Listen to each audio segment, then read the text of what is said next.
Hello, আসসালামু আলাইকুম। আর রং সাবমিশনের পক্ষ থেকে আবারও সবাইকে স্বাগতম। আশা করি সবাই ভালো আছেন। তো এই ভিডিওতে আমরা যে প্রবলেমটি সলভ করব কোড সেফের, সেটা হচ্ছে জুন কুক অফ 2021 ডিভিশন 3-র প্রবলেমটির নাম হচ্ছে XOR ফোল্ডিং। ওকে, তো প্রবলেমটা আসলে অনেক ইজি একটা প্রবলেম, জাস্ট লজিকটা একটু বুঝতে হবে, তাহলেই হবে, আর তেমন কিছু নাই। তো প্রবলেমে হচ্ছে আমার যেটা বলছে ইনপুট স্টেটমেন্ট, আমার টেস্ট কেস দেওয়া থাকবে, তারপর হচ্ছে প্রথমে দেওয়া থাকবে হচ্ছে আমার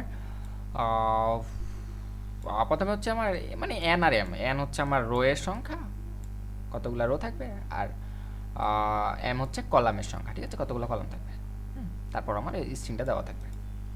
তো স্ট্রিংয়ের হচ্ছে আমার ভ্যালুগুলো থাকবে 0 আর 1, মানে বাইনারি স্ট্রিং দেওয়া থাকবে। আসলে কী দেওয়া থাকবে? বাইনারি স্ট্রিং বা গ্রিড ধরতে পারি আমরা, সমস্যা নেই। তো সব কী দেওয়া থাকবে? 0 আর 1 দেওয়া থাকবে, বাইনারি স্ট্রিং দেওয়া থাকবে। হ্যাঁ, তো আমি কিছু অপারেশন এখানে করতে পারি। আমি হচ্ছে অপারেশন করতে পারি এরকম যে আমার যে গ্রিডটা থাকবে ওই গ্রিডটার পাশাপাশি যে কোনো দুইটা রোকে অথবা দুইটা রো অথবা দুইটা কলামকে আমরা কি করতে পারি, দুইটা রো অথবা দুইটা কলামকে আমরা হচ্ছে রিপ্লেক্স করে একটা রো অথবা একটা কলামে রূপান্তর করতে হবে। এবং রিপ্লেক্স করার ওয়ে হচ্ছে তাদের এক্স অর ভ্যালুটা রিপ্লেক্স করে রাখতে হবে। দুইটা রো যদি আমরা রিপ্লেক্স করে একটা রো বানাই, তাহলে হচ্ছে ওই যে 0 নাম্বার ইন্ডেক্সে যে দুইটা ভ্যালু থাকবে ওদের এক্সর করে মানটা রাখতে হবে। তারপর 1 নাম্বার ইন্ডেক্সে এক্সর করে 1 নাম্বার ইয়াতে যাবে, মানে জাস্ট এক্সর করে তাদের রিপ্লেক্স করে একটা রোয়ে বানাতে হবে। ঠিক আছে, তো আমরা ব্যাখ্যাতে দেখতেছি।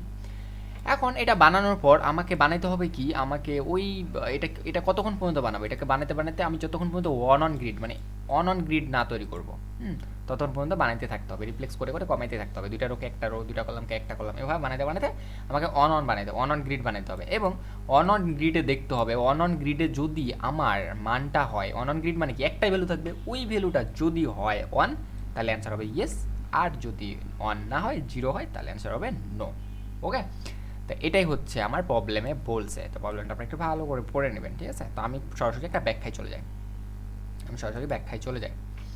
তো আমি ধরি যে আমার স্ট্রিংটা হচ্ছে এরকম, যে আমার গ্রিড হচ্ছে 3x3 গ্রিড দেওয়া আছে। হ্যাঁ, n = 3, m = 3, তার মানে তিনটা রো, তিনটা কলাম। তার মানে আমি দিলাম যে 0 0 0, তারপর দিলাম 1 1 1, তারপর দিলাম 0 1 0।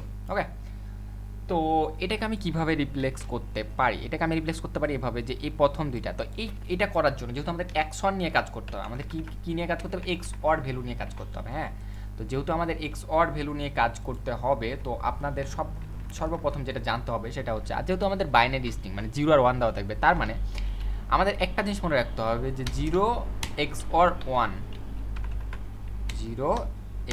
1 ইকুয়াল কত হয় এটা আমাদের জানতে হবে। তারপর হচ্ছে 0 XOR 1 আর 1 XOR 0 একই ব্যাপার, ঠিক আছে। তারপর 1 XOR 1 এটা করলে কি হয়, আর হচ্ছে 0 0 XOR 0 এটা করলে আসলে কি হয়, এই তিনটা জিনিস আমাদের জানতে হবে। তো আমরা এটা তো জানি, 0 আর 1কে XOR করলে কি হয়, 1 হয়। 1 আর 1কে XOR করলে কি হয়, 1 হয়। আর 0 0 XOR করলে 0 হয়। আমরা এটা জানি যে আর যদি ভ্যালু দুটা ডিফারেন্স হয় তাহলে হয় 1, আর একই হলে হয় 0। হ্যাঁ সরি, এখানে 1 1 XOR করলে কী হবে, 0। আমরা এটা তো জানি যে একই ভ্যালু দুইটা যদি ডিফারেন্স হয় তাহলে হয় 1 XOR এর ক্ষেত্রে, আর যদি তাদের ভ্যালু দুটো যদি একই হয় তাহলে হয় 0। যেমন এখানে একই 0 0 0 1 1 1 0 1, ঠিক আছে। তো এটা তো আমরা জানি। তো আমাদের এই কয়েকটা কন্ডিশন খুব ভালো মতো মনে রাখতে হবে। তো আমাদের 0 0 এই কন্ডিশনের দরকার নেই, আমাদের জাস্ট এই দুটা কন্ডিশন ভালো মতো মনে রাখতে হবে। এই দুটা কন্ডিশনের উপর বেস করে আমরা প্রবলেমটা সলভ করব, ঠিক আছে। তো আমার দরকার কি, আমাকে এভাবে রিপ্লেক্স করে আমার দরকার অন অন গ্রিড বানানো, এবং অন অন গ্রিডের ভ্যালুটা হওয়া দরকার 1, ঠিক আছে। তো একটা জিনিস খেয়াল করুন, আমরা যদি প্রথমে এইটাকে চিন্তা করি যে এই দুটাকে যদি আমরা রিপ্লেক্স করে একটা রো বানাই, তাহলে দেখুন প্রথমে কী করতে হবে, এই 0 আর এই 1 কী করতে হবে, XOR করতে হবে। 0 1 XOR করলে কী হয়, 0 1 XOR করলে হয় হচ্ছে আমার 1 হয়, ঠিক আছে। আবার পরে এই 0 আর এই 1 আর এই যে এই 0, হ্যাঁ 2 নাম্বার ইন্ডেক্সের আর কি, ঠিক আছে, 2 নাম্বার কলামে। তো 0 1 করলে আবার কী হবে, আবার হবে হচ্ছে 1। আবার এই 0 এই 1 কী হবে, আবার হবে 1, ঠিক আছে। তাহলে এই দুটাকে রিপ্লেক্স করে আমরা কি করলাম, যে আমরা হচ্ছে এই দুটা রোকে রিপ্লেক্স করে একটা রো বানাই ফেললাম। হ্যাঁ, আর পরে আর কি ছিল, পরে ছিল হচ্ছে 0 1 0, এটা রাখলাম। এখন এটাকে যদি আমি রিপ্লেক্স করা ট্রাই করি, এখন এটাকে রিপ্লেক্স করলে কি হবে, 0 1 কি হবে, 1 1 1 কি হবে, 0 1 0 কী হবে 1, ঠিক আছে, এটা আসলো। এখন এটা কিন্তু আমি রিপ্লেস করতে চাই, তাহলে আমি এখন তার রো তো রিপ্লেস করার ওয়ে নাই, তাহলে আমাকে প্রথমকার 2টা কলাম রিপ্লেস করতে হবে, তাহলে 1 0 রিপ্লেস করলে কী হবে 1, আর এখানে কী আছে 1। এখন এখন যদি আমি 1 1কে রিপ্লেস করি তাহলে কী আসবে 0, তাহলে মানে অ্যান্সারটা কী আসছে 0। তাহলে আমার এই দেখুন 1 1 গ্রিড হয়ে গেছে না, আমার কি আর আর আমার কি একটা গ্রিড আসছে 1 1 গ্রিড আসছে, হ্যাঁ এখন ধরুন একটাই ভ্যালু মানে কি 1 1 গ্রিডে চলে আসছে। তো 1 1 গ্রিডে যদি চলে আসছে এখন জাস্ট দেখতে হবে ওই ভ্যালুটা 1 না 0, ওই ভ্যালুটা 1 না 0, 0 তার মানে অ্যান্সার হবে নো। আর যদি হয়তো ইয়েস 1 তাহলে অ্যান্সার হইতো আমাদের যদি হয়তো 1 তাহলে অ্যান্সার হইতো আমাদের ইয়েস, ঠিক আছে। এই যে এটা, তো আমাকে এই 1 1 গ্রিডে চিন্তা করতে হবে। তো আমাকে জাস্ট লজিকটা ভাবতে হবে যে আমি কখন 1 1 আসতে পারে আর কখন 0 আসতে পারে, ঠিক আছে। তো আমাদের একটা জিনিস চিন্তা করুন তো, যে আমার কাজটা কোথায় হচ্ছে 1 1 0 হয়ে যাচ্ছে, 0 1 1 হয়ে যাচ্ছে, ঠিক আছে।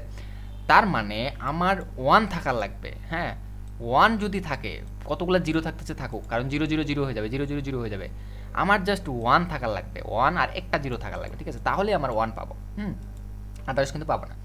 তার মানে আমি যদি একটা জিনিস চিন্তা করি যে 1 1 ইস টু যদি আমি 1 ইস টু যদি 0 করি তাহলে আমার কী আসবে বলুন তো, আমার তাহলে আসবে হচ্ছে আমার 1, আর 1 ইস টু 1 করলে কি আসতেছে 1 ইস টু 1 করলে আসতেছে আমার 0, তার মানে আর যদি আমি এটা করি যে 1 is to 1 XOR 1 XOR 1 XOR 1 equal কী হবে বলুন তো 0 হবে, 4টা যেহেতু, হ্যাঁ প্রথমকার 2টা 1 1 0 হবে, পরের 2টা 1 1 0 হবে, আর 0 0 করলে কী হবে 0, ঠিক আছে। এবার যদি 1 1 1 এবার কী হবে বলুন তো 1 হবে, কারণ প্রথমকার 1 1 কী হবে 0 হবে, আর 0 সাথে 1 করলে কী হবে 1 হবে। তার মানে এটা আমরা বুঝতে পারলাম যে জোড় সংখ্যক থাকলে 0 হয়ে যাচ্ছে আর বিজোড় সংখ্যক থাকলে 1 হয়ে যাচ্ছে। তার মানে একটা জিনিস চিন্তা করুন তো, এখানে যাই থাকুক না কেন, এখানে দেখুন আমাদের কতগুলো বিজোড় 1 ছিল বলুন তো, জোড় সংখ্যক 1 ছিল, এই জন্য আমার 0 চলে আসছে, হ্যাঁ যদি এখানে বিজোড় সংখ্যক হতো তাহলে কিন্তু আমার 1 হয়ে যেত। কীভাবে হচ্ছে দেখুন, আমি যদি এটাকে 1 না দিই এটাকে আমি 0 দিই তাহলে এবার কী আসতো দেখুন 1 1 এখানে আমার 0, ঠিক আছে না। এবার যদি এটাকে প্রিপ্লেক্স করতাম তাহলে কী হতো 1 1 1 1 1 আসতো। এখন এই 1 1 1 1কে করলে কী হতো 0 1কে করলে 0 হইতো 0 1, এখন 0 1কে করলে কী হতো বলুন তো 1 হইতো, দেখুন 1 হয়ে গেছে। একটা জিনিস খেয়াল করুন, আমার যেহেতু 0 আর 1 এই দুটা নিয়ে খেলা, ঠিক আছে, তাহলে আমাকে একটা জিনিস চিন্তা করতে হবে, যেহেতু 0 আর 1কে XOR করলে 1 হচ্ছে আর 1 1কে XOR করলে 0 হচ্ছে, তার মানে আমার যদি এই জায়গায় কতগুলো 1 থাকতেছে থাকুক, আমার যদি একটা 1 শুধুমাত্র একটা 1 থাকে যায়, শুধুমাত্র যদি একটা 1 থাকে, একটা 1, তাহলে দেখুন এগুলো কত যাই হোক না কেন রিপ্লেক্স হয়ে 1 যখন 0 সাথে রিপ্লেক্স হবে তখন অবশ্যই কী হয়ে যাবে সেটা 1 হয়ে যাবে।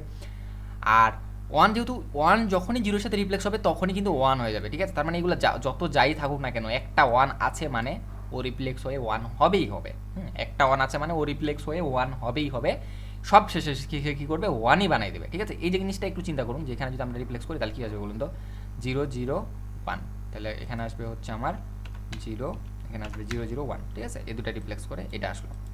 আর এরপরে লেগেছে এবার যদি আমরা রিপ্লেক্স করি তাহলে কী হবে 0 0 1, এবার কিন্তু কী আসবে আবার কী আসবে যে 0 0 1 আসবে, হ্যাঁ এবার যদি 0 0 রিপ্লেক্স করে 0 আর 1 আছে 1 0 করে রিপ্লেক্স 1, আমার যদি শুধুমাত্র একটা 1 পায়ে যায় আমার কিন্তু রিপ্লেক্স যেভাবেই করি না কেন রো ওয়াইজ করি কলাম ওয়াইজ করি ও কিন্তু 1 আনবেই আনবে, হ্যাঁ ও কিন্তু 0 হওয়ার সম্ভাবনা নাই। 0 তখনই হবে যখন সে আরেকটা 1-এর সাথে সে কী করবে XOR করবে, একটা 1 আরেকটা 1-এর সাথে যখন XOR করবে তখনই কিন্তু সে 0 হবে, আদার্স কিন্তু ও 1ই থাকবে, ঠিক আছে, তার মানে ও 1ই নিয়ে আসবে। তার মানে আমরা যেটা বুঝলাম যে আমাদের যদি বিজোড় সংখ্যক 1 থাকে তার মানে জোড় সংখ্যক 1 রিপ্লেক্স হয়ে 0 হয়ে যাক, কিন্তু একটা 1 কিন্তু আমাদের বাকি থাকে যাচ্ছে, একটা 1 তো আরেকটা 1-এর সাথে করতে পারবে না, কারণ বিজোড় সংখ্যক 1 মানে কি সে 0-এর সাথে করলে তো 1ই আনতেছে, 1-এর সাথে করলে কী করছে 0 হয়ে যাচ্ছে, তার মানে কি দুইটা 1 কিন্তু 0 হয়ে যাচ্ছে, হ্যাঁ কিন্তু আমাদের একটা 1 কিন্তু বাকি থাকে যাচ্ছে যেহেতু বিজোড় সংখ্যক, হ্যাঁ আর সে 0-এর সাথে করলে কিন্তু 0 মানে 1ই হয়ে যাচ্ছে, তার মানে ওই 1টা কিন্তু মানে চেঞ্জ হচ্ছে না, বাট সে 1-এর সাথে করলেই তখন 0 হচ্ছে।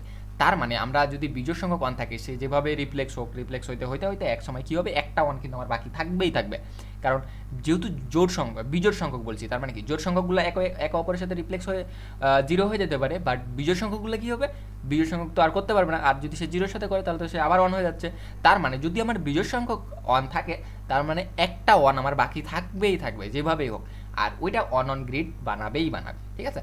তার মানে আমাদের লজিকটা হচ্ছে এটাই যে যদি আমার এই গ্রিডের মধ্যে বিজোড় সংখ্যক 1 থাকে তাহলে আমার অ্যান্সারটা হবে ইয়েস, আর যদি জোড় সংখ্যক 1 থাকে তাহলে অ্যান্সার হবে নো। ওকে, এটাই হচ্ছে আমার কোড। তো দেখি কোডটা তাহলে বুঝতাম কোডটা আর কিছুই না, জাস্ট কোড এখন আপনারা আপনাদের মতো করে নেবেন। ওকে, অ্যানাম নিলাম, কাউন্ট করলাম, সিএস নিলাম ক্যারেক্টারগুলো যে লুপ চালাইছি, ক্যারেক্টার স্ক্যান করছি, ক্যারেক্টারটা চেক করছি ওয়ান কিনা, ওয়ান হলে কাউন্ট করে দিচ্ছি, কাউন্ট করার পর এবং সবশেষে আছে কাউন্টের মান, মানে ওয়ানের সংখ্যা হচ্ছে বিজোড় সংখ্যক কিনা, যদি বিজোড় সংখ্যা ইয়েস, আদারওয়াইজ নো। ওকে, তো এটাই ছিল আমার সলিউশন, আশা করি বুঝতে পারছেন। তো ঠিক আছে, ভালো থাকবেন, আর অবশ্যই আমার চ্যানেলটা সাবস্ক্রাইব করে দেবেন, আর যদি বুঝতে কোনো প্রবলেম হয় অবশ্যই কমেন্ট করে জানাবেন, ঠিক আছে? ওকে, আল্লাহ হাফিজ।